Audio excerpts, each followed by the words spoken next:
আসসালামু আলাইকুম। আজকের ভিডিওটি আবারও যথারীতি আমার রিয়েল এস্টেট সংক্রান্ত। তো অতি সম্প্রতি একটা রিয়েল এস্টেট ট্রানজ্যাকশন থেকে বেশ কিছু অভিজ্ঞতা হয়েছে, সেটা একটু আজকে শেয়ার করব। তো আম, একটা বাসা একটা বাঙালিকে দেখিয়েছি আমি। তো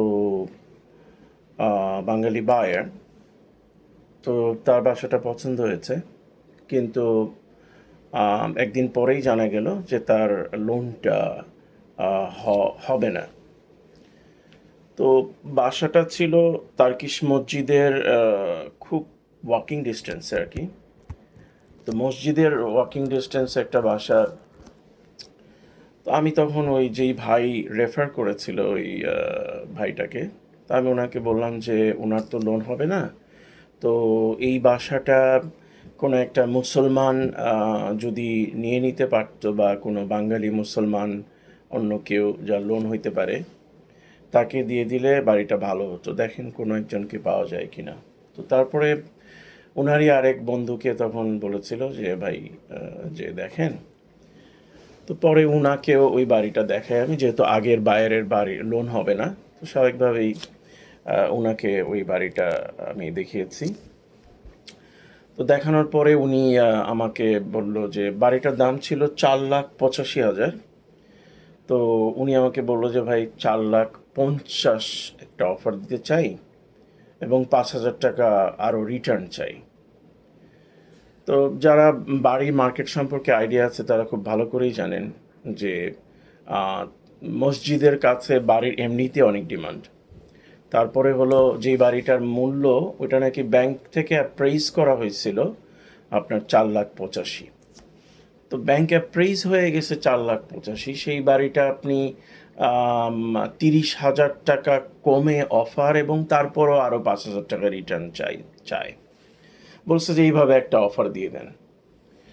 তো স্বাভাবিকভাবে আমি জানি যে যেটার ব্যাংকই মূল্য নির্ধারণ করছে 4,85,000, তো সেটা এত কমে কোনো সেলার তো কোনো দিনও কথাই বলবে না, স্বাভাবিকভাবেই। তো পরে আমি তারপরে বায়ার একটা কিছু বললে সেটা তো এজেন্ট হিসাবে আমাকে শুনতেই হয়। তো পরে ওনাকে আমি সেলার এজেন্টকে আমি টেক্সটের মাধ্যমে জানালাম যে ভাই, এরকম একটা চিন্তা করতেছে আমার একটা বায়ার, তো এটা কি সম্ভব কি না। তো স্বাভাবিকভাবেই সে রেসপন্স করছে, no, not possible at all. তো পরে কি মনে করে জানি পরের দিন আবার ওই আগে যে বায়ারটাকে বাড়িটা দেখিয়েছিলাম, আম, সেই বায়ারটার আবার লোন অফিসারের সঙ্গে কথা হলো, তো কোনো একটা কাগজে ওনারা আটকে গেছিল যে। তো পরে ওই কাগজগুলো লোন অফিসারকে পাঠাইতে বলছিল। তো এখন যে বায়ার, সে অত টেকনিক্যালি এক্সপার্ট না। তো সে আমাকে বললো ভাই একটু কাগজগুলা ওনাকে একটু পাঠাই দেন।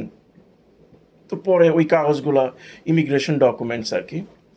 তো আমি নিজেই স্ক্যানিং করে কাগজগুলো আমি ওয়ান বাই ওয়ান দেখে, তো যেহেতু আমার নিজেরও একটু অভিজ্ঞতা আছে, তো দেখে দেখলাম যে ওইখানে একটা কাগজ আছে খুবই ইম্পর্টেন্ট, যে কাগজটাতে বোঝা যায় যে ওনার ইমিগ্রেশন স্ট্যাটাসটা কী।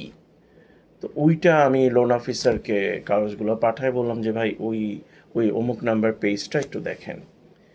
তো দেখার পরে তখন ওই যে লোন অফিসার বললো যে ভাই, ওনার তো তাহলে লোন হবে। তো লোন যেহেতু হবে, আর ওই যে তাহলে এখন হয়ে গেল দুটা বায়ার। একটা হলো যে বায়ার যেরকম দাম আছে ওরকম দামেই কিনতে চায়, যেহেতু এটা তার থাকার জন্য নিবে। আর আরেকটা বায়ার যে, যার অলরেডি বাড়ি আছে, সে অত ইন্টারেস্টেড না, যার ফলে সে এরকম একটা লোয়ার একটা অফার জাস্ট এমনি একটা চান্স নেওয়ার জন্য করতেছিল। তো স্বাভাবিকভাবেই, তো আর ওইদিকে আমি যেহেতু উনি বলছে একটা অফার দিতে, আমি অফিসিয়াল কোনো অফার দিইনি। তো যার ফলে ওই বায়ারটা করলো কি যে আম, আমাকে বাদ দিয়ে অন্য একটা এজেন্ট দিয়ে, ওই যে অফারটা আমাকে দিতে বলছিল, আমি অফিসিয়াল অফার দিইনি, বাট আমি কমিউনিকেট করেছি সেলারের সঙ্গে, সেলার এজেন্টের সাথে। তো ওইটারই একটা অফিসিয়াল অফার দিয়ে দেয় আমাকে না জানিয়েই। তো সেটা ওই 4,50,000, 5,000 টাকা রিটার্ন। তো পরে এদিকে আমার বায়ার যে মোটামুটি সিরিয়াস এবং যে কিনতে চায় এবং যে প্রস্তুত এবং তার থাকার জন্যই নিবে, সে তার লোনটা যেহেতু হবে, তা এখন আর ওইদিকে উনি যেহেতু অফার অন্য কাউকে দিয়ে ফেলছে, কাজে সে অফিসিয়ালি, আগেও আমার অফিসিয়ালি আমার বায়ার ছিল না, জাস্ট এমনি বাঙালি হিসেবে দেখাইছি। তো স্বাভাবিকভাবে ওনার সঙ্গে আমার কোনো এগ্রিমেন্ট নাই। তো এই বায়ার যেটা আর কি আগে কন্ট্রাক্ট মানে কথা হয়েছিল, উনি আবার অফার দেওয়ার জন্য এখন পারবে, যেহেতু তার লোন হয়ে যাবে। তো ওনার অফারটা রেডি করে আমি সাবমিট করে দিলাম দ্রুততার সাথে। সাবমিট করে দিলাম পরে আম, তো ওনার লোনটা অফারটা স্বাভাবিকভাবেই রিজনেবল, অনেকটাই রিজনেবল একটা অফার ছিল। তো যার ফলে মোটামুটি বাইরের সেলার এজেন্ট আমাকে বলছে যে তোমাদের অফারটা আমাদের পছন্দ হয়েছে, তো আমরা সাইনিংয়ের জন্য সেলারের কাছে পাঠিয়ে দিতেছি। তো সেটা দুপুরে 2টার সময় ঘটনা। এরপরে দুপুর 3টার সময় সেলার এজেন্টের কাছ থেকে খবর আসলো যে ওই যে আগে যে বায়ারটা 4,50,000-এর অফার দিয়ে আরও 5,000 টাকা রিটার্ন চাইছে, উনাকে আবার সেলার এজেন্ট একটা কাউন্টার অফার দিয়ে রাখছিল যে 4,50,000 এটা তো কিছুতেই দিবে না। তো ওনারা যেই দামে দিতে চায় ওরকম একটা কাউন্টার অফার দিয়ে রাখছিল অনেক আগে, এর মধ্যে কয়েকদিনই পার হয়ে গেছে। তো ওই কাউন্টার অফারটা দিয়েছিল সেলার এজেন্ট, যে ও যেটা রিজনেবল অফার আমরা যেটা দিছি আর কি, ওরকমেরই একটা কাউন্টার অফার দিয়ে রাখছিল ওনার অফারটা পাওয়ার সাথে সাথেই আর কি। তো ওই কাউন্টার অফারটা ওই বায়ার, বাঙালি বায়ার, এই কয়েকদিনের মধ্যে আর কিছুই করে নাই। তো পরে যখনই আমাদের অফারটা মোটামুটি অ্যাকসেপ্ট করে ফেলবে, এর 1 ঘন্টা পরেই ওই যে বায়ার যে 4,50,000-এ দিছিল এবং কাউন্টার অফার যেটা রিসিভ করছে, রিজনেবল কাউন্টার অফার সেলারের এজেন্টের কাছ থেকে, সেটা উনি অ্যাকসেপ্ট করে ফেলছে। তাহলে কি হলো ব্যাপারটা, মানে আমাদের অফারটা সিগনেচারের জন্য গেছে, ইন দি মিন টাইম ওই বায়ারের ওই সেলারের কাউন্টার অফারটা ওই বায়ার যে 4,50,000 দিয়ে 5,000 রিটার্ন চাইছে, উনি আবার 4,85,000 দিয়ে রিটার্ন চাওয়ার অফার দিস, মানে না, 4,00,000, হ্যাঁ, 4,50,000 দিয়ে 10,000 টাকা রিটার্ন চাইছে, ওইটাও অ্যাকসেপ্ট করে ফেলছে। অ্যাকসেপ্ট করে ফেলাতে কি হলো যে উনার কন্ট্রাক্টটা এক্সিকিউটেড হয়ে গেল, যে সেলার এজেন্ট ওনাকে একটা কাউন্টার অফার করছে এবং উনি ওটা রিসিভ করছে, অ্যাকসেপ্ট করে ফেলছে। তো সাথে সাথে তার মানে কি হলো, দুই পার্টির সিগনেচার হয়ে গেল, তার মানে ওই কন্ট্রাক্টটা এক্সিকিউটেড হয়ে গেল। আর এদিকে যেই আমাদের যে অফারটা, ওটা যেটা সেলারের সিগনেচারের জন্য পাঠানো হয়েছিল 1 ঘন্টা আগে, সেটা স্বাভাবিকভাবেই আর কাজ করবে না, কারণ ওটা তো শুধু বায়ারের সিগনেচার ছিল, সেলারের সিগনেচার তো এখনো হয় নাই। আর এখন সেলারের সিগনেচার দেওয়ারও কোনো অপশন নাই, কারণ যেহেতু অলরেডি সেলারের সিগনেচার দেওয়ার আগেই একটা এক্সিকিউটেড কন্ট্রাক্ট হয়ে গেছে।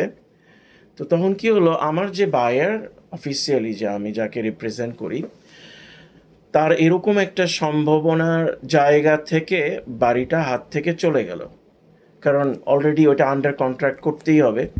তারপর সেলারের এজেন্ট আমাকে শুরুর থেকেই আমার সঙ্গে বেশ ভালো কথাবার্তা চলতেছিল বাড়িটা মার্কেটে আসার পর থেকেই।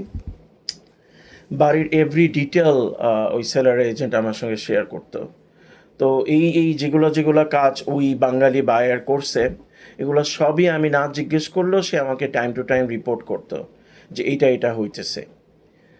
তো এর মধ্যে আরও ঘটনা আছে, এত কিছু বলতে গেলে ভিডিওটা লম্বা হয়ে যাবে। তো যাই হোক, পরে কি হলো, আর কি করা, এখন আন্ডার কন্ট্রাক্ট হয়ে গেছে, এখন তো আর কিছুই করার নাই। তো পরে আর কি করা, এখন এইদিকে উনি তো কন্ট্রাক্টটা নিয়ে নিল কাউন্টার অফারটা অ্যাকসেপ্ট করে। তো আমরা বাঙালিরা তো আসলে খুবই স্মার্ট, যে কোনো কাজই খুব স্মার্টলি করতে পারি, আমাদের খ্যাতি আছে বিভিন্ন বিষয়ে। তো ওই বাঙালি বায়ার আবার এর মধ্যে আবার এই চালাকি বলবো না, স্মার্টলি বলবো, উনি স্মার্ট মানুষ। উনি স্মার্টলি কী করলো, একটা পেপার কোনো একটা ইঞ্জিনিয়ার কোথার থেকে জোগাড় করছে না কি করছে জানি না ডিটেল, উনি একটা ইঞ্জিনিয়ার নিয়ে বাড়িটা দেখায় উনি একটা রিপোর্ট বাইর করছে। রিপোর্ট কি মানে জাস্ট একটা লেটার লিখছে সেলার এজেন্টের কাছে যে আমরা বাড়িটা ইঞ্জিনিয়ার দেখছে, দেখার পরে বলছে বাড়ির বিভিন্ন রকমের ক্র্যাক ট্র্যাক এই সেই আছে, তো আমরা 30,000 টাকা রিটার্ন চাই। তার মানে উনি কন্ট্রাক্টটা নিয়ে নিল ওই 4,85,000-তেই, আবার আবার উনি 30,000 টাকা রিটার্ন চাইতেছে। তার মানে উনি ঘুরে ফিরে ওই সে আবার 4,50,000-এ চলে যেতেছে। তাহলে আশা করি যারা একটু বুঝেন তারা ব্যাপারটা বুঝতে পারতেছেন যে কি হইতেছে। তো উনি কন্ট্রাক্টটা আমাদের কাছ থেকে নিয়ে গেল সামহাও, আমি জানি না কিভাবে কি করছে, আল্লাহ ভালো জানে কার মনে কি আছে। তো উনি কন্ট্রাক্টটা নিয়ে গেল আমাদের কাছ থেকে 1 ঘন্টার ব্যবধানে, মানে আমাদের কন্ট্রাক্টটা সাইন হয়ে যেত 2টার সময়, 3টার সময় উনি কাউন্টার অফারটা অ্যাকসেপ্ট করে কন্ট্রাক্টটা আমাদের কাছ থেকে নিয়ে গেল। নিয়ে যাওয়ার পরে ভালো কথা, উনি বাড়িটা যদি নিয়ে যাওয়ার পরে কিনে ফেলতো তাহলে ফাইন। উনি কিন্তু কন্ট্রাক্টটা নিয়ে গেল, বাট উনি আবার 30,000 টাকা রিটার্ন চাইলো ওরকম একটা কাগজ দেখায় দিয়ে। তো সেলার এজেন্ট শুরুর থেকেই ওনার প্রতি একটা অনাস্থা ছিল, আমাকে সবসময় বলছে, এবং উনি ওটা কিছুটা হলো আন্দাজ করতে পারছে যে উনি কিভাবে কি এটা করছে। তো পরে উনি একটু ম্যাডই হয়ে গেছে সেলার এজেন্ট। তো বলছে যে দেখ, আমার সঙ্গে তখন কন্ট্যাক্ট করে যে আমি তো ওকে আর ওর এটা তো নিবই না, 30,000 টাকা দিব না, আর 30,000 টাকা না দিলে সে নিবেও না। তো পরে কি হলো, উনি আবার কন্ট্রাক্টটা উইথড্র করে ফেললো, যেহেতু ওনার ওই 30,000 টাকা সেলার এজেন্ট দিবে না। তো স্বাভাবিকভাবে ওই কন্ট্রাক্টটা উইথড্র হয়ে গেল, ক্যান্সেল করতে যাবে। ক্যান্সেল করার আগে সেলার এজেন্ট আবার আমার সঙ্গে যোগাযোগ করছে যে এই ঘটনা ঘটতেছে, তো তোমার বায়ার কি এখনও ইন্টারেস্টেড কিনা। তো আমি বললাম যে হ্যাঁ ইন্টারেস্টেড, বাট এখন যেহেতু বাড়িটা এইভাবে মার্কেট থেকে চলে গেছে আবার আসছে, এর আগেও একবার মার্কেট থেকে চলে গেছিলো, সামহাও ওই বায়ারের লোন হয় নাই, তো মার্কেটে আসছে, তো দুইবার মার্কেটে গেছে আসছে, তো ওইটার একটা অ্যাডভান্টেজ আমি আমার বায়ারকে দিতে চাই। তো ওই হিসাবেই আর কি, বায়ার আমাকে বলে নাই, বাট অ্যাজ অ্যান এজেন্ট এটা আমার কাজই হলো আমার বায়ারকে যত রকমের সুবিধা দেওয়া যায়। তো পরে আমি কি করলাম, ওকে বললাম যে না ঠিক আছে, আমার আগের যে অফারটা ছিল ওইখান থেকে আমি আরও 5,000 টাকা চাই। হ্যাঁ, তো আমি 10,000 টাকা রিটার্ন চাইলাম, আর হলো যে যেটা প্রাইস ছিল ব্যাংক অ্যাপ্রুভড প্রাইস, যেটা অ্যাপ্রাইজড প্রাইস ওইটা, এবং 10,000 টাকা রিটার্ন, এটাতে আমি রাজি হলাম। তো হওয়ার পরে এইদিকে এই ওই যেই আন্ডার কন্ট্রাক্টে যেটা হয়ে গেছিলো আরেকটা বাঙালি, উনি কিন্তু মানে 5,000, ওর সেটা পরে ঘটছে, আরেকটা ঘটনা আবার ঘটছে। তো যাই হোক, পরে আমাদের সঙ্গে আন্ডার কন্ট্রাক্ট হয়ে গেছে, মানে কথাবার্তা চলতেছে যে আমাদেরকে দিয়ে দিবে, আর ওই দিক দিয়ে উনি কিন্তু অলরেডি ওই অফারটা উইথড্র হয়ে গেছে, মিউচুয়াল রিলিজ হয়ে গেছে। এখন এদিকে আমরা যখন আবার পায়ে জিতেছি, উনি আবার একটা লাস্ট টাইম আবার একটা ট্রাই করছে যে ওই যে 30,000 যে চাইছিল, উনি আবার বলছে না ঠিক আছে, ওই যে 4,85,000-85,000-তেই দিবে, এবং সেলারের যে কাউন্টার অফার ওইটাতেই উনি আবার রাজি হয়েছে পরে। মানে 30,000 টাকা চাওয়ার পরে কন্ট্রাক্ট ক্যান্সেল হয়ে গেল। এরপরে আবার উনি লাস্ট মোমেন্টে যে আবার সেলার এজেন্টের সঙ্গে আবার যোগাযোগ করছে যে ওকে ফাইন, তোমার ওই কাউন্টার অফারটাই আমরা আবার নিতে চাই। তো এইদিকে কিন্তু আমাদের সঙ্গে সেলার এজেন্টের একটা কথাবার্তা চলতেছে যে আমরা নিব, 10,000 টাকা রিটার্ন চাই, আর ওইদিকে কাউন্টার অফারটা ছিল 5,000 টাকা রিটার্নে। তার মানে লাস্ট মোমেন্টে ওই বাঙালি বায়ার আবার আমাদের থেকে 5,000 টাকা অফারে কিন্তু রাজি হয়ে আবার একটা প্রপোজ করছে, যখন আমরা ফাইনালি রেডি যে আমাদের সাইন হয়ে যাবে। তো কিন্তু সেলার এজেন্ট ওনাকে যেহেতু অলরেডি ট্রাস্ট করতে পারে নাই, কারণ উনি বারে বারে একই কাজ করতেছে, উনি একবার কন্ট্রাক্ট নেয় আবার ছাড়ে আবার উনি আসে, তো ওনাকে 5,000 টাকা বেশি দেওয়ার পরেও ওনাকে দিতে চায় নাই। তো পরে আমাকে প্রপোজ করলো যে দেখো ওই বায়ার তো 5,000 টাকা বেশি দিতেছে তোমার চেয়ে, তুমি যদি আমাকে ওই 5,000 টাকা দাও তাহলে আমি তোমাকে দিব, ওকে দিব না। তো এদিকে আমি শুরুর থেকেই আমি আসলে এইসব মানে যেটাকে কি বলে অনেকটা গেম বা প্লে, এগুলো আমি লাইক করি না। আমার কথা হলো যার কিসমতে যেটা আছে সেটা কেউ কেড়ে নিতে পারবে না, আর যার নাই তার হবেই না। তো আমি ওই কম্প্রোমাইজটাতে যাই নাই, আমি বলছি না, আহ, তোমার যদি পছন্দ হয় তাকে দিয়ে দাও, বাট আমার 10,000 টাকা রিটার্ন চাই। তো পরে আম, আলাপ আলোচনা করে পরে আবার আসলো আমার কাছে যে তুমি এক কাজ করো, ঠিক আছে তুমি ও তো 5,000 টাকা বেশি দিছে তোমার চেয়ে, তুমি আমাদেরকে যদি আর 2,500 টাকা দাও তাহলে আমি তোমাদেরকে দিয়ে দিব। তার মানে ওই 5,000 টাকা আমাকে পুরো দিতে চাইতেছে না। তো পরে আমি আমার বাইরের সঙ্গে কথা বললাম, আমি বললাম যে এরকম ব্যাপার, আমরা তো 10 চাইতেছি, তো ওরা 7.5 দিতে চায়। তো পরে বায়ার বলল যে 2,500 টাকার জন্য আর আমি আর টানাটানি করতে চাই না, আচ্ছা আপনি বলে দেন। তো পরে আমরা 7,500 টাকা ক্রেডিটে, তারপরেও ওই বায়ারের চেয়ে 2,500 টাকা কমে আমরা কিন্তু আমাদের সঙ্গে বাড়িটা আন্ডার কন্ট্রাক্ট হয়ে গেল।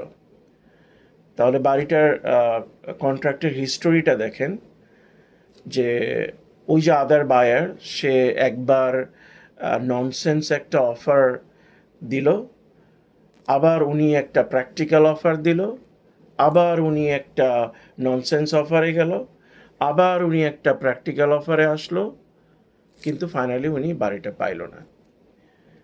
তো মাঝখানে কি হলো, উনি বাড়ি তো পাইল না, কিন্তু আমার বায়ারকে আমি যে অ্যাডভান্টেজটা দিতে পারতাম ওই অ্যাডভান্টেজটা আরও কমে গেল, কারণ উনি যদি এভাবে ব্যাক অ্যান্ড ফোর্থ না করতো তাহলে আমার বায়ারকে আমি আরেকটু সুবিধা আদায় করে দিতে পারতাম।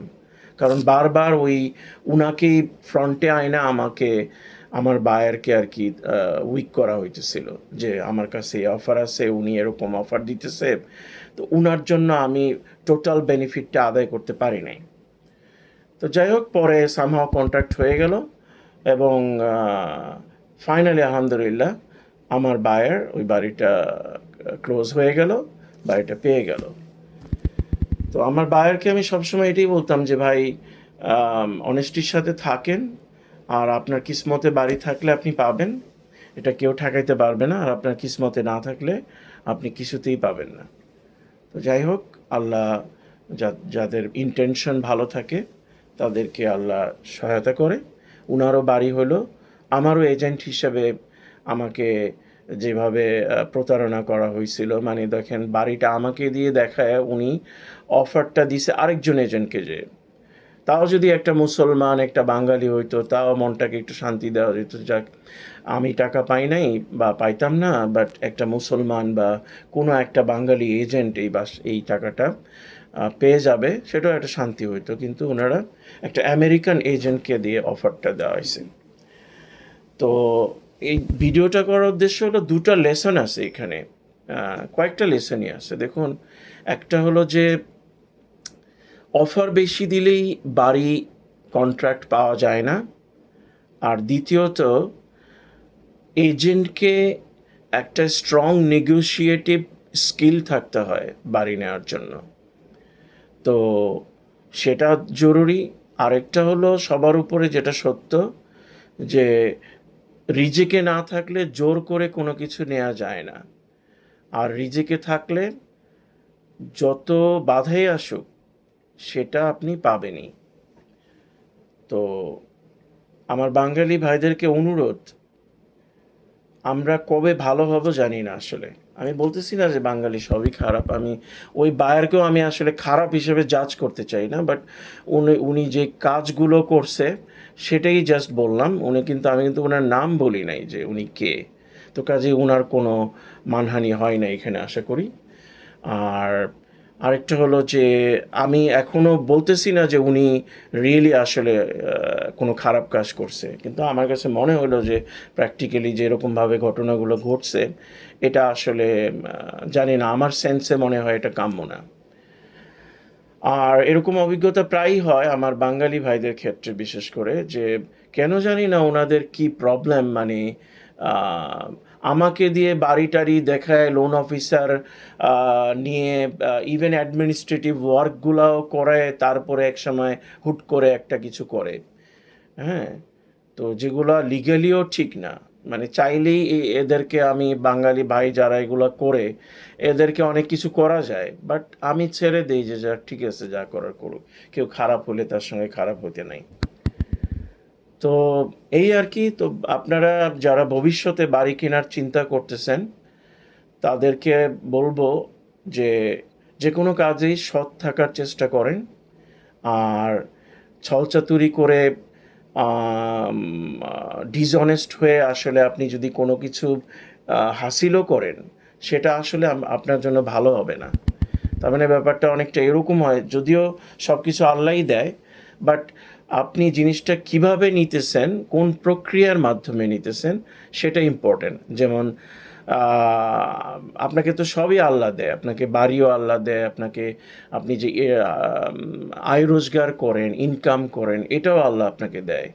হ্যাঁ, সব কিছুই আল্লাহ আপনাকে দেয়, কিন্তু আপনি এই যে যেটা দেয় সেটা আপনি কিভাবে অর্জন করেন সেটা কিন্তু ম্যাটার। যে আপনি একটা বাড়ি কিনলেন, কিন্তু বাড়িটা আপনি কিনলেন প্রথমত সুদের কারবার করে, একটা কনভেনশনাল আমেরিকান লোন নিয়ে, ইন্টারেস্ট বেসড লোন নিয়ে করলেন। তার মানে ওইখানে আপনি একটা হারাম কাজ করলেন। আবার দ্বিতীয়ত আপনি লোন পেতে যে প্রথমত লোনটা হারাম, এরপরে আপনি ওই হারাম লোনটা পাওয়ার জন্য আরও কিছু হারাম কাজ করেন, যেটা আসলে আমি প্রত্যক্ষ করি, কারণ আমি তো চাই না কাউকে কেউ আমেরিকান লোন দিয়ে বাড়ি কিনুক, বাট অধিকাংশ বায়ারদেরই আমেরিকাতে আসলে ওরকম হালাল ফাইন্যান্সিং যেগুলো আছে ওগুলোতে অনেকে যাইতে পারে না। তার ফলে বাধ্য হয়ে ওনারা হয়তো, বাধ্য হয়ে কি, মানে আমি এটা বলবো না বাধ্য হয়ে, বাধ্য হওয়ার কিছুই নাই, ওনারা ওটাতে যায়। এখন আমি যেহেতু বাড়ি বেচা কেনার কাজ করি, এখন তো আমি সবাইকে বলে দিতে পারবো না যে ভাই আপনি আমেরিকান লোন নিলে আমি আপনার বাড়ি কিনে দিব না। হ্যাঁ, হয়তো ওটা করলেই ভালো হইতো, আম, সৎ, ভালো রকম সৎ থাকলে হয়তো ওইভাবেই কাজ করা উচিত ছিল, বাট এতটা সৎ হয়তো হইতে পারি নাই। আমাদেরও তো কিছু ব্যবসা করতে হবে, বা যাই হোক, যেটা ওটা বলাও ঠিক না, ব্যবসা করতে হলে এরকমভাবেই কেন করতে হবে, সৎভাবেও করা যায়। যাই হোক, তো ওই লোনটা দেখেন হারাম, আবার ওই হারাম কাজ করতে যে কিছু পেপার ওয়ার্ক করা হয় যেগুলো হারাম। তো হারামের উপরে হারাম করে আপনি একটা বাড়ি কিনলেন, বা আপনি একটা বাড়ি কেনার কথা বাদ দিলাম, ধরেন আপনি কোনো একটা ইনকাম সোর্স আপনার যেটা, ওইটাও আপনি চিন্তা করলেন না কিভাবে আসলো। এখন রিজিকও তো আল্লাহই দেয় না, যেটা বললাম যে সব কিছু আল্লাহ দেয়। তা এখন আপনি ব্যবসা করবেন, আপনি একটা মদের দোকানের ব্যবসা করলেন, তো ওটা তো রিজিকটা আল্লাহই দিবে, কিন্তু আপনি মদের দোকানের ব্যবসা তো হারাম। তার মানে রিজিকটা আপনি আল্লাহই দিল, কিন্তু আপনি নিলেন সেটা একটা হারাম উপায়ে। ওই জিনিসটাই আপনি হালালভাবেও পাইতে পারতেন, যেহেতু আপনার রিজিকটা নির্ধারিত ছিল। আপনি ওই রিজিকটাই হালালভাবে পাওয়া সম্ভব ছিল কোনো না কোনো একটা ভাবে, যেটা যদি আপনার ইন্টেনশনটা ওরকম থাকতো। তো এটাই আর কি। তো আমি সবাইকে লাস্টলি এটাই বলবো যে ভাই, কারোর সঙ্গে প্রতারণা, চালাকি, অসৎ পথ অবলম্বন না করে সুন্দরভাবে থাকুন ভাই। আল্লাহ সব কিছুতেই বরকত দিবে, আপনার সব কিছুই পাবেন, এবং যেগুলো পাবেন সেগুলোকে উপভোগও করতে পারবেন। এখানে উপভোগের ব্যাপারটা যদি বলি, ধরেন আপনি বিভিন্ন ছলচাতুরি করে, বিভিন্ন হারাম পন্থা অবলম্বন করে একটা বাড়ি ধরেন আপনি কিনলেন।